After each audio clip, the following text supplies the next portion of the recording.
and I am switching to the screen. That should all be up shortly. All right, so for those of you who were here last week, let me, sorry, now I'm looking at you, not the presentation. We ended the class by talking through the structure of the exam portfolio. Now, if you didn't attend and you haven't watched the video, this is not an exam prep class. I'm not going to repeat the same thing as last week. You can go and watch the video. It is available. This presentation is on my UNISA already, so you can go and look at the presentation and go and look at the exam portfolio itself. If you are here today without having looked at any of that yet, you know, all of the information is available, but that's not the topic of the day.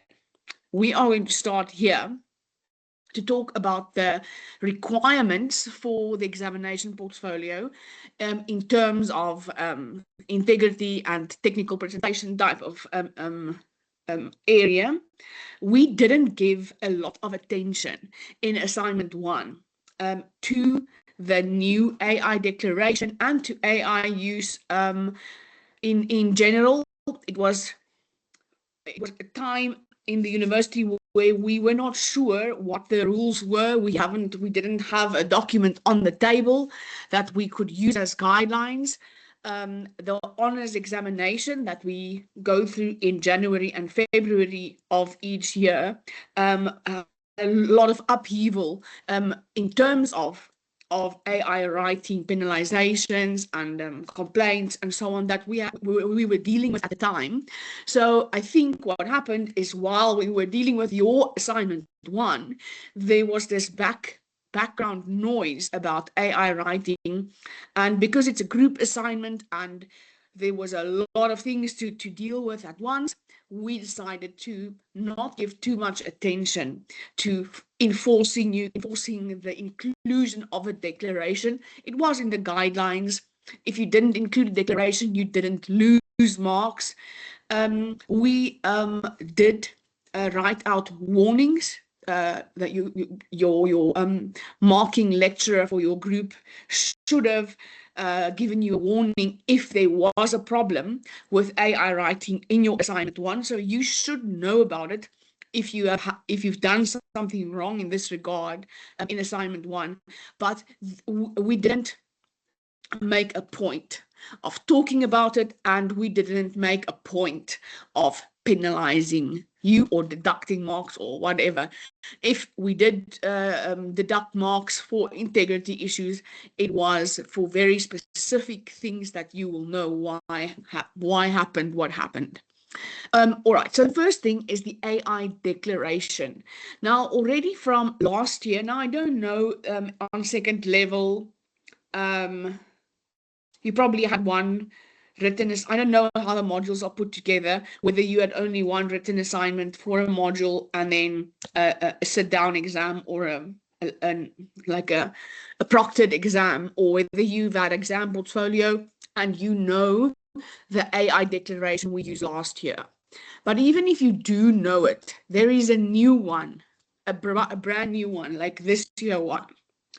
While last year we called the one we used last year the new one, but there is yet another new one, and that is it is compulsory for each of you to include that new declaration with your exam portfolios.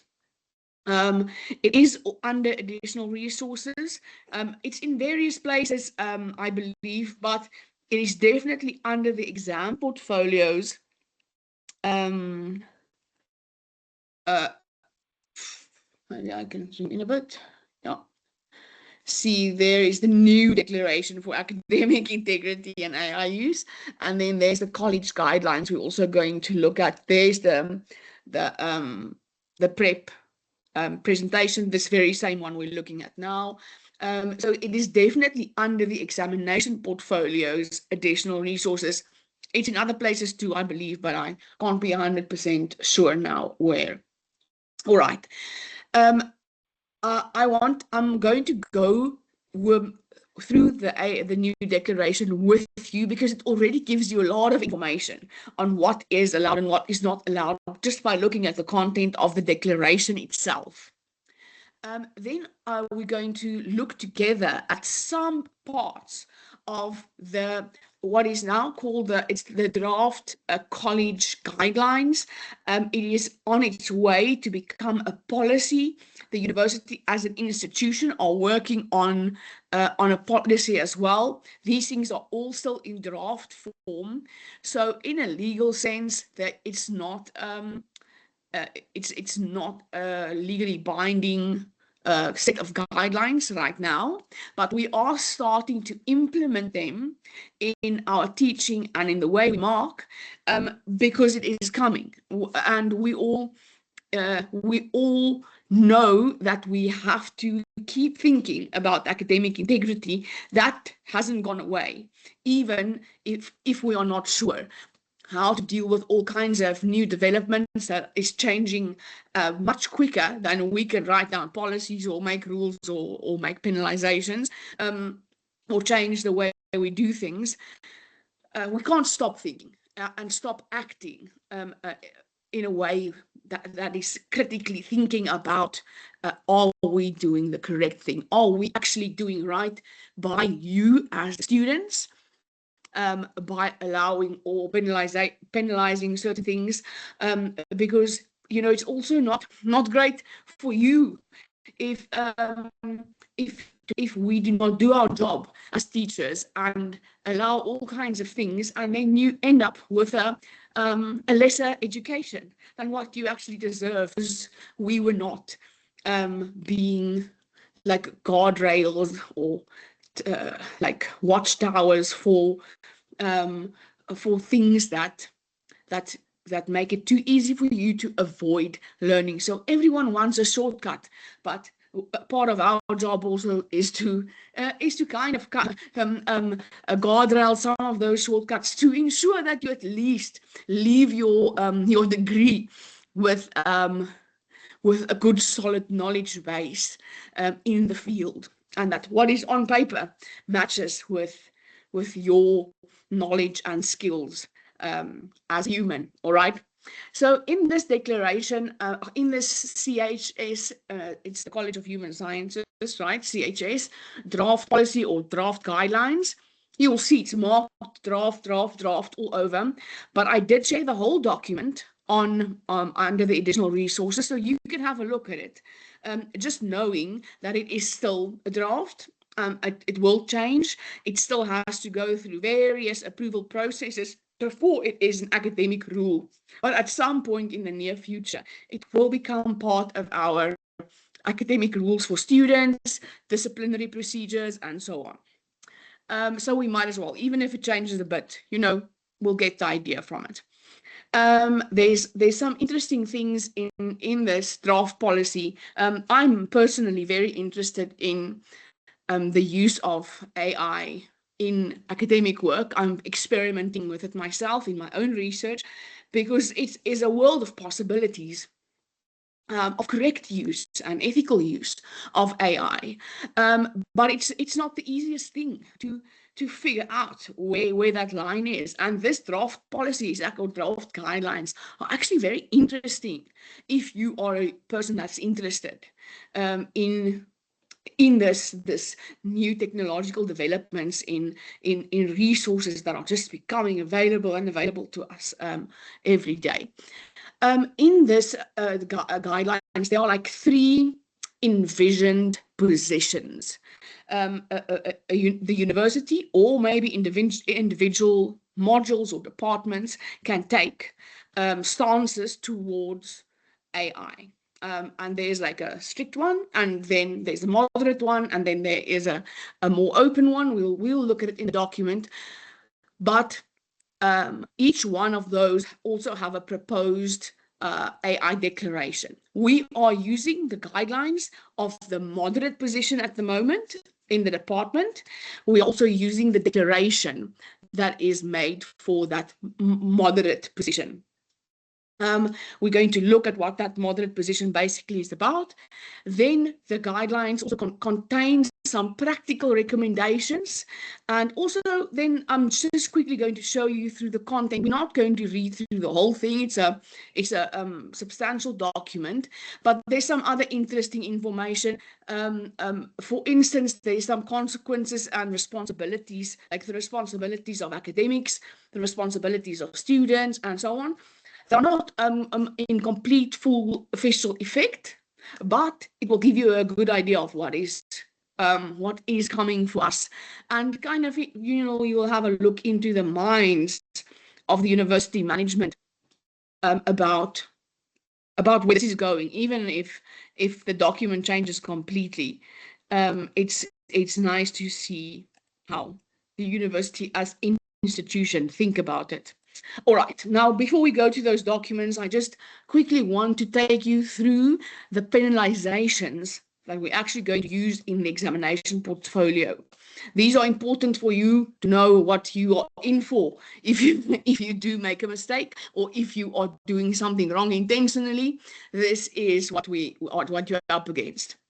If you don't include the new AI declaration, whether there is a problem in your portfolio with AI writing or not, you will lose 10%. This is outside of your technical 10 marks. It's 10% off the total of your examination portfolio. It's a penalty for not adhering to the requirement that it's compulsory to include that AI declaration. So minus 10%. Then, at the moment, and it's very temporary, because to my mind, this is a very, very light penalty, a very high mod, like 80% AI writing is meaning 80% of your content has been flagged, has been generated or paraphrased with an AI tool. To my mind, that is unacceptable if the task given to you was to do your own writing. But because we don't have good policy standing now that we can take 20% off if we see 10% AI writing or whatever, like the way we penalize for similarity, we can't penalize in the same way yet, because we are not sure what the rules are. So we are erring on the side of caution here, and only penalizing for really excessive AI writing. So if your Turnitin report, and this is a report, part of the Turnitin report you can't see from your side. You can see the similarity report, but you cannot see the AI writing report. But we can see it when we mark. But if you have 80% or more, there is absolutely no chance that you do not know that you have used AI. That cannot happen by accident. It cannot happen if you paraphrased one sentence with the use of Grammarly. It cannot happen if you did a spelling check. It cannot happen by accident. So you will know before you even submit your portfolio that you have used a tool to kind of cheat the exam portfolio if we get to that 80%. But even if you get to that 80%, we will only be taking 20% off your total mark. That is the lightest penalty we could come up with. So that's why I'm writing there as well. It's a very temporary type of penalty, because what I don't want you to think is, because that penalty is kind of, yeah, it seems reasonable. It seems like you can actually cheat your whole portfolio and just lose 20%, and then maybe you can still pass. And that's the truth for the moment. But it's temporary because as things develop, as these documents become official, things will definitely change. And you are looking to a future with much more attention to this. My hope is that UNISA or all universities will change the entire way we teach, because we have these new tools available to us. We shouldn't be asking you questions that you can just give to an AI tool. We must ask things of you where you can actually use AI but still also use your cognitive powers. So I hope we change the way we teach entirely, instead of just penalizing in a kind of traditional style. But we are where we are. So what will also happen is, despite only losing 20%, so you can still pass the exam portfolio, even if you have excessive AI writing in your exam portfolio, you will receive an official warning from the department that will remain on your record, and then it will sit there and maybe not mean anything right now.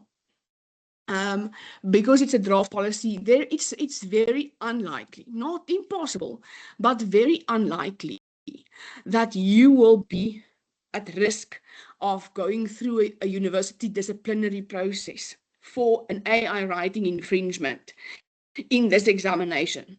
But if you are, for instance, already you've been doing things wrong, you have had a couple of warnings, you've been through disciplinary, and maybe in your exam portfolio, you also reveal other like dishonest practices, then maybe your AI writing report will be part of a bigger collection of evidence. But on AI writing alone, it's very unlikely that you will be officially disciplined. But we are going to send out written warning letters that we will keep on record for future use. So if you then next semester, next year, whenever these rules are in place, if you transgress again in any type of dishonesty, or on any of those ethical rules for students, that's available everywhere on every website: disciplinary procedures, ethical rules for students, academic integrity guidelines, all of those things.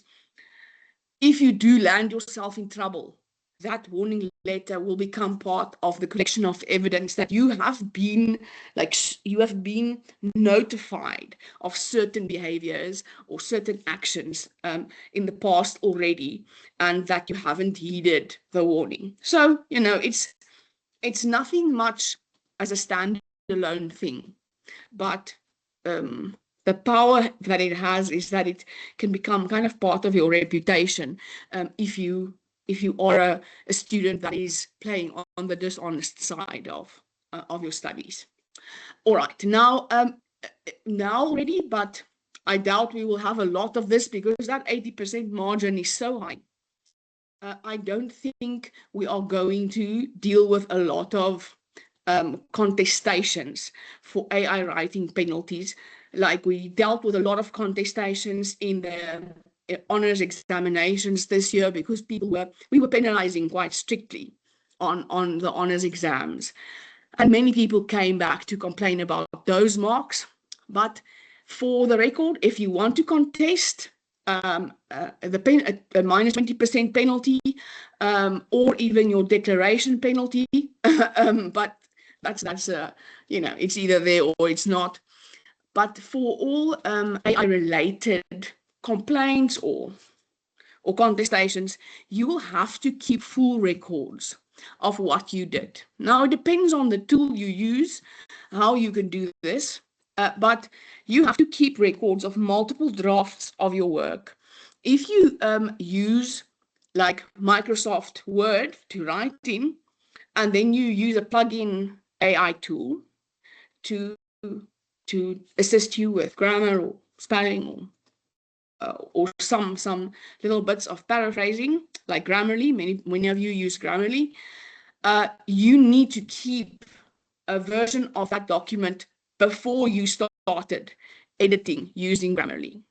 If you are writing directly in Grammarly, then there is a way to do it, but you must figure it out and you must keep that record. The safest thing to do is to keep a written record separate from an AI tool and not work in the AI tool itself. Although most of those tools want you to work on the tool itself. I understand that too, but for the moment, this is the best way I can put it. You must keep a record. I used Perplexity personally, Notebook LM, and a few others I'm experimenting with. Most of them have a way where you can have a full history of the prompts you used, and like how the conversation between you and this tool happened, how the development of the document happened. In whatever form you do it, you have to be able to produce a full record. Whether you produce a Microsoft Word written document before you put it through a tool, and then the one that we can compare it to the one that you submitted after you put it through a tool, or whether you show like a full history. Like I keep full histories, and the tools themselves keep those histories for you, especially if you are on the paid, like the pro type of versions. They keep those records for you, and you can just download a version of it. But I have full records of every single prompt and the result of every prompt, every input and output between me and an AI when I experiment with it in my own research. So I know those things are available. Those will also count. But you need to know that for you to be coming back on a mark to your lecturer, to the university, you will need a full record. It's difficult to say the shape that the record will take right now because it depends on the tool. All right, now back to more common ground, similarity penalties. One of the important hard and fast rules of Turnitin similarity is that you shouldn't have more than 5% similarity to a single source.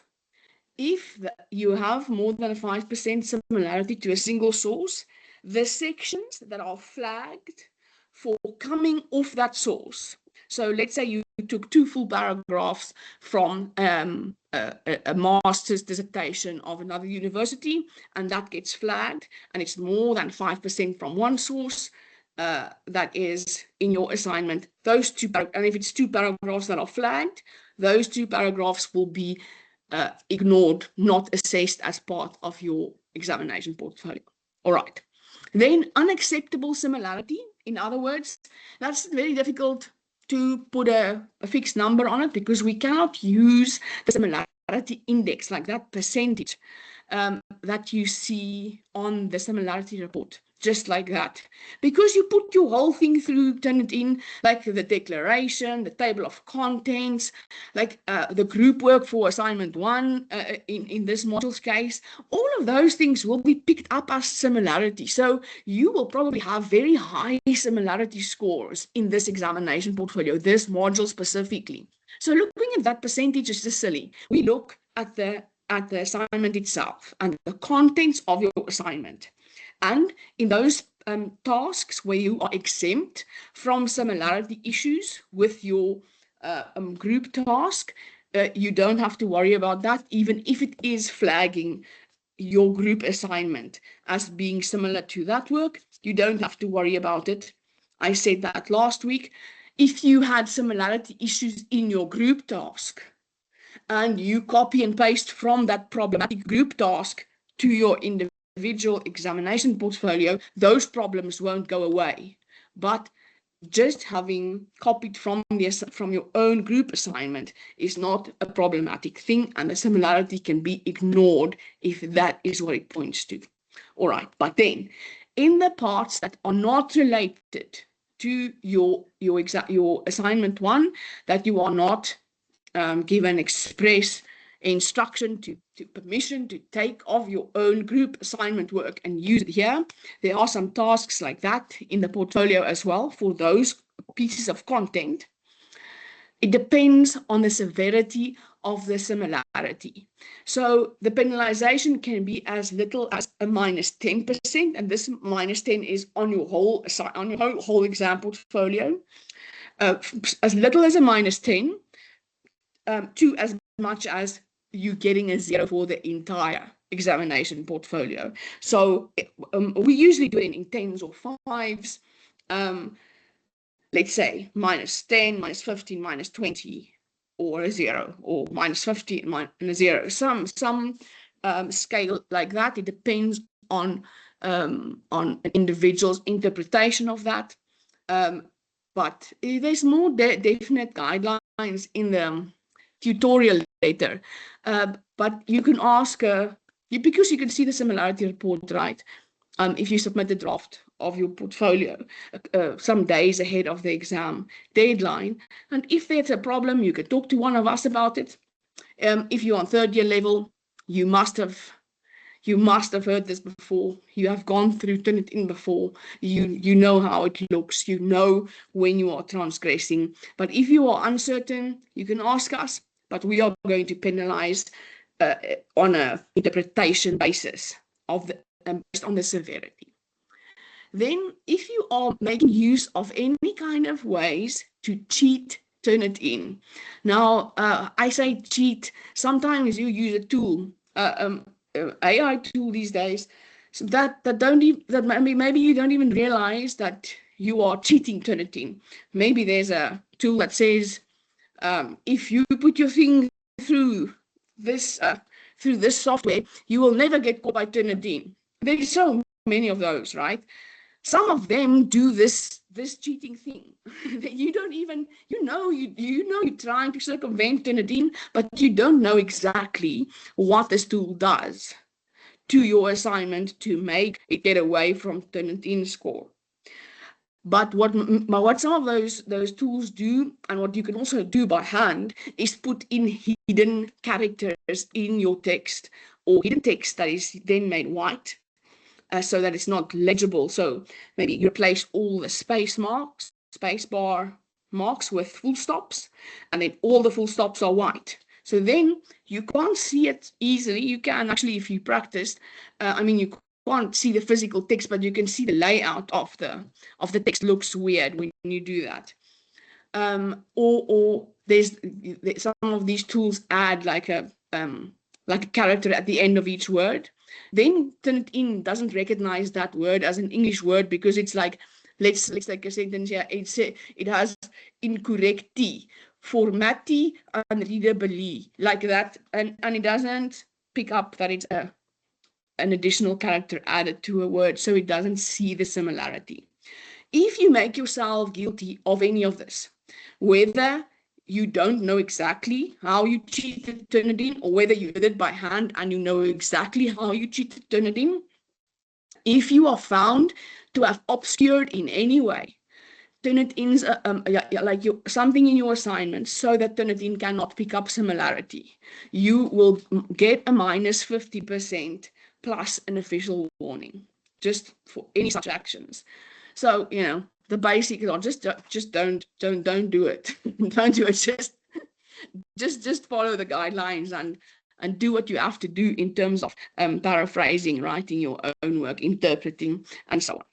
All right, then if you have no in-text references, you get 0 for the whole assignment. I'm saying 0, but I think if you open it in my modules on our side, if we mark it, once you open a document, and even if you award a 0, the system cannot read that 0, so you get some 1.2% or something like that. Depends on out of the total of the assignment, but you get a weird but very low mark. So it could be like 1% or something, but it's 0 in all for all intents and purposes. If you have no list of sources, you get a 0 for the whole assignment.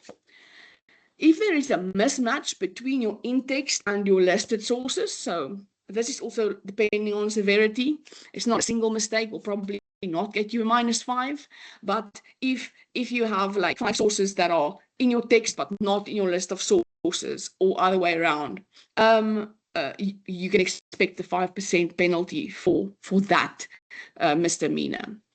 Then you're physically able to submit an assignment to my UNISA without accepting the EULA agreement. But if we receive an exam portfolio without an accepted EULA agreement, you will get a 0, because that EULA agreement is a binding declaration type a thing that you do when you put a document through Turnitin. And then the same as the hidden characters, but in some ways salvageable. If you submit an incorrect format to my modules, so if you like print and scan your document, you scan it back to your computer, and it's a PDF, but it's unreadable to turn it in, or you turn it into an image, or you protect your PDF, you lock it, or protect, password protected, or something like that. That Turnitin cannot see the content thereof. You'll get an outright -20 just for not submitting the correct format.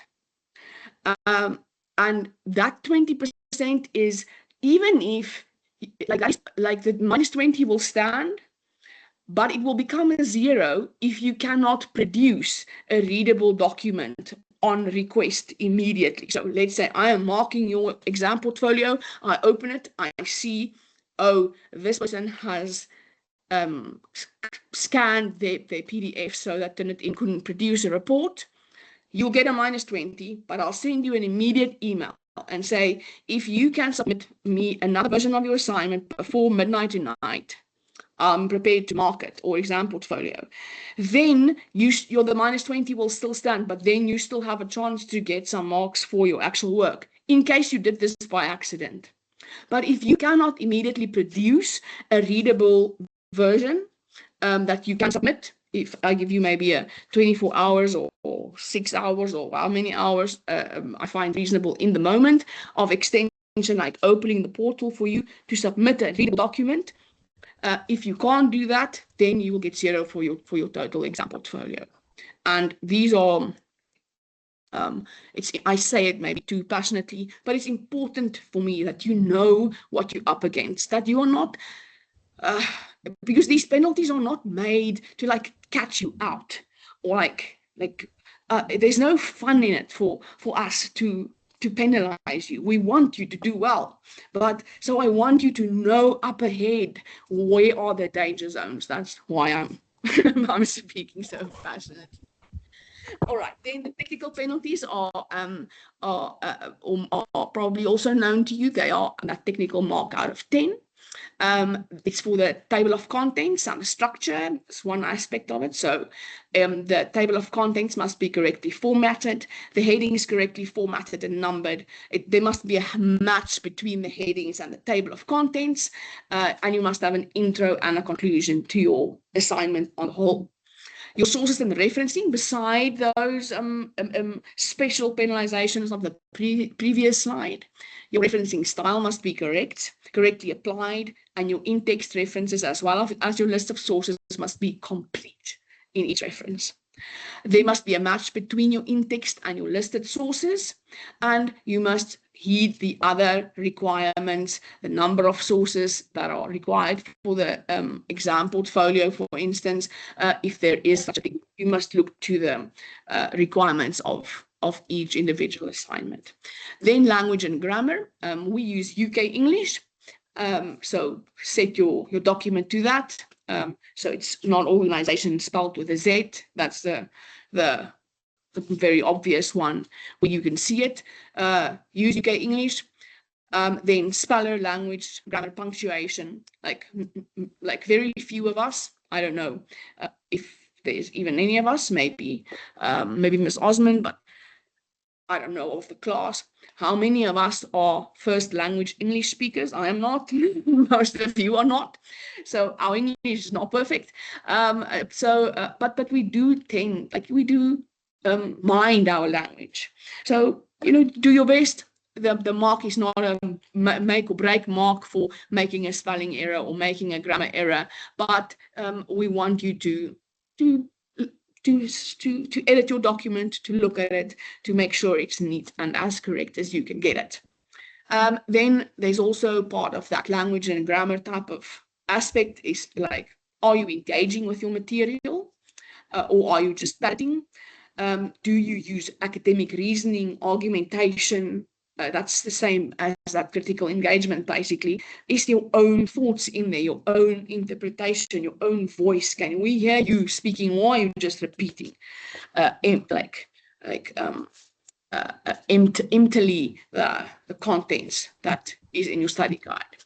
And then the appropriate use of sources that I talked a bit about in assignment 1 is also in the instructions.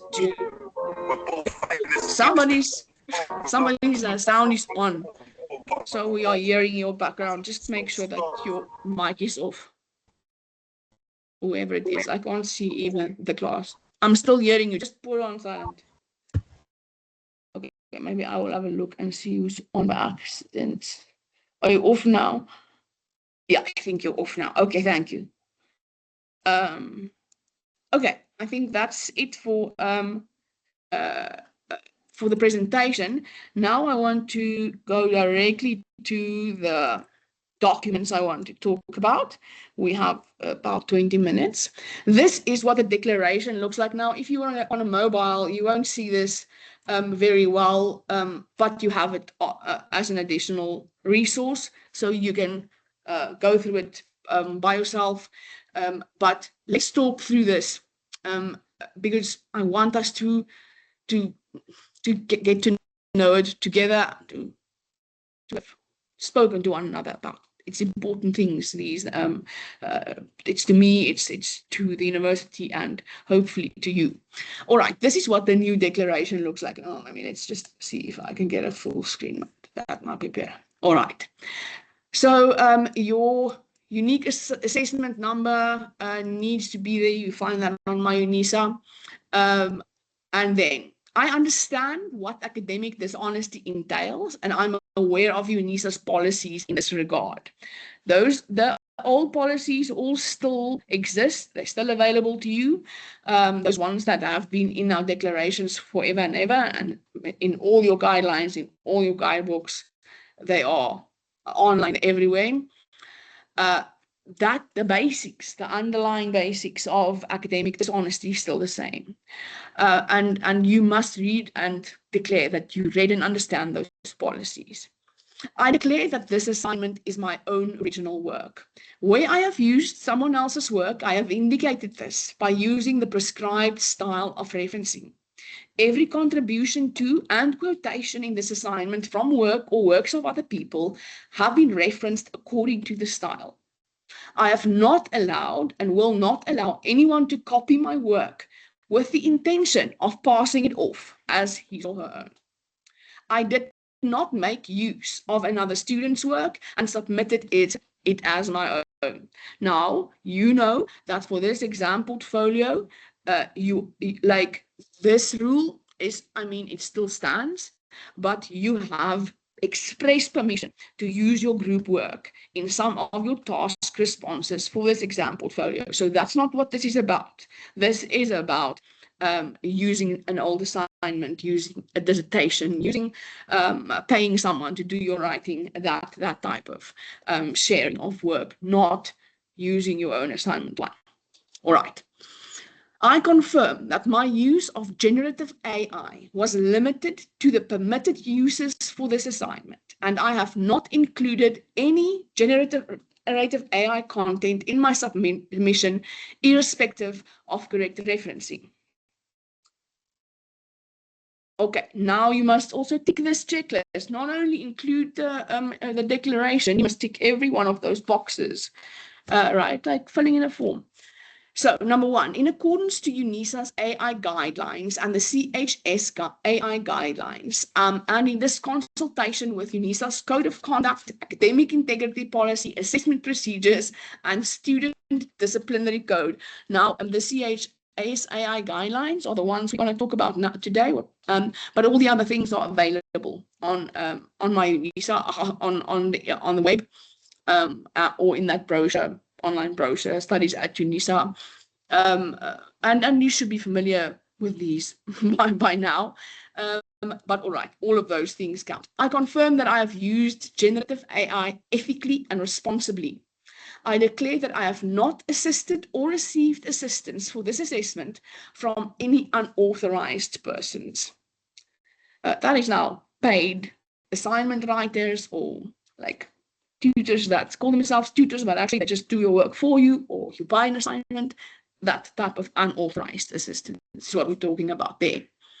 I have checked the generative AI use for this module, this assignment, and this examination. I have strictly adhered to the generative AI use parameters mandated for this assessment submission. I've used generative AI for spelling and grammar Now we will see that is basically what the moderate stance is. You may use generative AI like Grammarly or whatever to check spelling and grammar. That's what you're declaring here. I have used generative AI to brainstorm or generate ideas. If you didn't use generative AI at all, you don't have to tick that box. But if you have, like, given maybe an article to an AI document and said, please explain to me in simple terms what this article says, then that is the typical thing. Like you use it to make your life easier in your preparation. You haven't used it to actually write your assignment because that's not allowed, but you may use it to help yourself understand, to uh, get ideas for examples or what. I don't know what the specific uses are that you can think of for now for this exam portfolio, but there are ways to basically have a brainstorm partner in an AI tool. You may use that, but you must declare it here. I use generative AI to find literature or sources or explain concepts and or theories, or to generate summaries of sources and critically evaluate my ideas without directly incorporating generative AI content into my submission. So that is so clear to me. I hope it's clear to you. So you may ask a tool to summarize one of your prescribed like your recommended books or recommended articles for this module.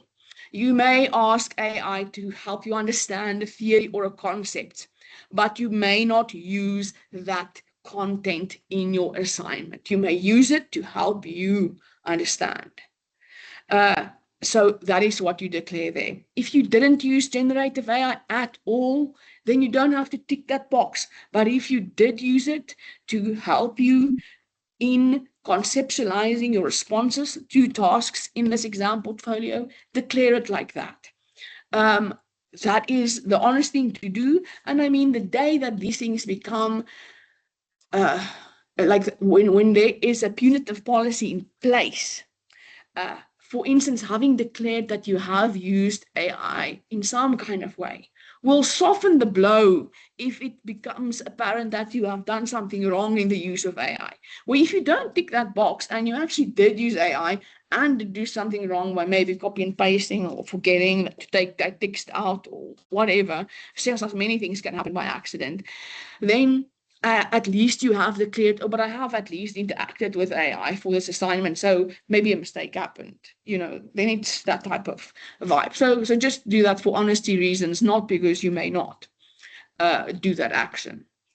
I have not included any generative AI content in my assignments or examinations, irrespective of correct referencing. That's said at the beginning as well. So even if you say ChatGPT wrote this paragraph for me, if you quote quotation marks and write 2 sentences and close quotation marks and reference correctly that you got from ChatGPT, even then you may not use generative AI content, even if you reference it, even if you quote it, even if you do it technically correctly in your assignment. It's not allowed.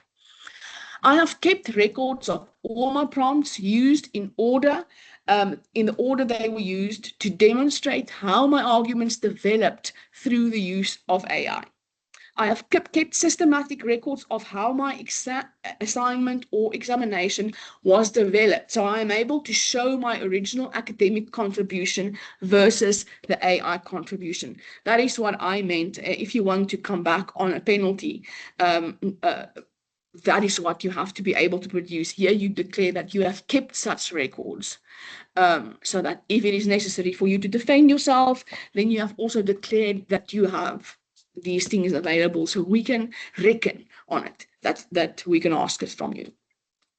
And okay, last bit.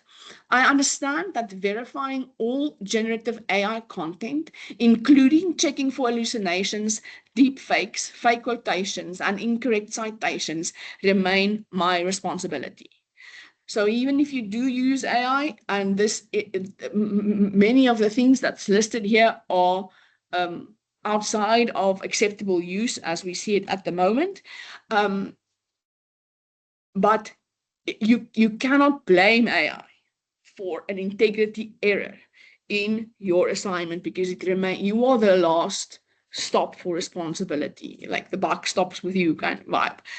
Even if you have used an AI tool in a permitted way, it remains on you to check whether it's actually factually correct or accurate what is generated.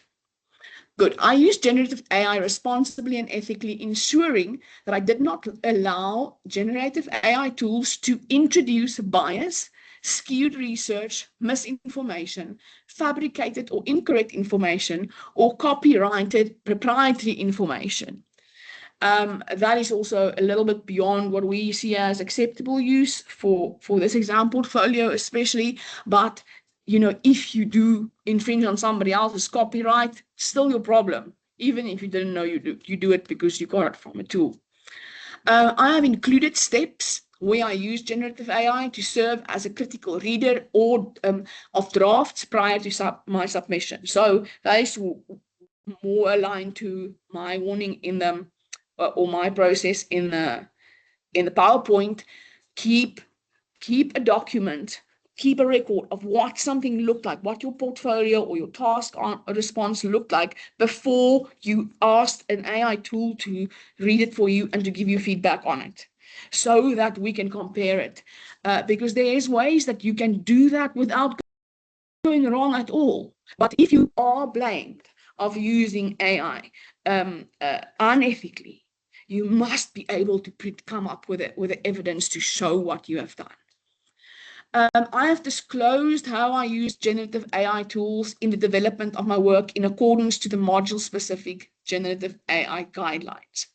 In modules where generative AI tools are allowed for editing purposes, I only edited my work after I wrote my entire answer in my own words, and will submit my original unedited version together with the edited version if required. That's basically where we are at in this module, because the tasks, the ones that are not related to assignment 1 answers, like task 3, let's say, is a new task for you. You are expected to write your full own answer. You are not instructed to go and use an AI tool in some constructive kind of way. You may use an AI tool to give you some feedback on your response, to help you edit your grammar and your spelling, but you must have that pre-AI version on record if you did that, because then you can come back and maybe get your 20% that we took in marks back, if you can prove what you did. Okay, I have securely retained drafts of my work to show evidence. Those basically seem like they say the same thing to me, but okay. I have securely retained drafts of my work to show evidence of how I systematically progressed towards the final submission. And then you have to put your name, your student number, your module code, your date, and signature. You could put that in text, your full name in text. You can make it a curly whirly text if you want to. If you have the ability to put in a signature, like with Acrobat, you're welcome to do that. But you don't have to print and scan this thing to put a signature with your hand, all right? It's not necessary, as long as it's clear that the declaration is made by you and connected to your name and your exam portfolio. All right, now we don't have a lot of time to go through the guidelines, because I have the College of Human Sciences guidelines. These are available, so I'm just quickly going to show you. Most of the important things are in that declaration already. So let me just show you where you can find some interesting things here, and then we'll end the class. This is the table of contents. So there's some golden rules, and then there is these 3 levels of permissibility. That's not what's I didn't remember the term earlier. Category 1 is a restrictive category. That's like, basically it says no AI use. Category 2 is where we are. It's like you can use it for language editing, grammar editing, generating ideas, but not in the generation of answers or content that you are submitting for examination. And then there is category 3, that is a more permissive level. That's it's not easy for our current way of assessing your levels of knowledge and understanding. The formats we use in our assessments that we are used to can't quite accommodate that permissive level yet, but I'm hoping that soon there can be all kinds of nice creative ways in which we can assess your cognitive development and your understanding of communication science with almost free rein. With the use of, so that we say you have AI tools at your at your disposal now, bring us your best, or whatever, that type of thinking. But at the moment, that's not possible for us to test your knowledge and skills and permit like almost free AI use. So that's why we're in the middle. That section is the one that's important for you. Then there are some examples of tools that we know of now. This list is probably outdated, like the day after it was written. Then there's the responsibilities of the student. You can go and read those. As I say, there are guidelines now. It's not policy yet, but this is what the university is looking towards. There's also responsibilities on our side as the academics. And then there's consequences. Those are hypothetical, mostly for the moment, because it is not in effect. And then there's also examples of the declarations themselves, like in the text, and we are using that one over there, category 2s. And then there's what's the practical guidelines? Why don't I see them here now? Did I miss that? I don't know, but maybe it's not in this table of contents, but at the end, yeah. Could you see they are all the, this is the different 3 different declarations. We are using this one, but then there's the strict one. That one doesn't count for us. And can you see this draft written on every page? All right, so those are like it's written like a policy, basically, because that is what it's going to turn out. Consequences, there's some responsibilities of us as academics, some guidelines that summarize your responsibility. There's a list of tools that we are aware of. Here, this is it. Okay, this is the permissible. This is an important one for you. We don't have time now to read it together, unfortunately, but it just explains a bit more about this moderate stance. You could have already gathered what this says from what the moderate declaration has in it, but you can come and read this section because that is basically what we are applying. I thought there was practical recommendations. There you go. We can't read it together, but go and read these. These are quite nice. It's like an easy summary of how you can make sure that you're doing things right, or double check yourself. So almost like that tick list some module coordinators like to include in their technical guidelines or in their marking rubrics. It's that kind of list. Easy to use and a short summary. All right, that's it from me.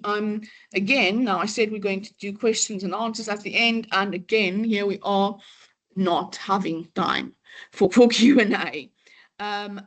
If you have a question about the exam portfolio, you can ask it in the chat as usual, and I will answer it after the session is closed. So then you can access the chat a little bit later this afternoon, and there will be an answer there. Or if you have a question that's outstanding and you don't want to put it in the chat, or you're welcome to ask me directly or any of the module team via email if something is unclear, if you want some advice or input. I guess you are not working on those portfolios. Oh, no, you must be working on them. Oh, shocks. I'm hallucinating that like an AI. If I think you are not working on them yet, you should be working on them. The due date is coming up very soon. But we are available this week to answer questions and respond to email inquiries. So feel free to send those. If you or on your WhatsApp group or whatever, and you feel like you need a Q&A session, like the session that this was supposed to be, where open mics and you could just ask questions in a group form about the exam portfolio.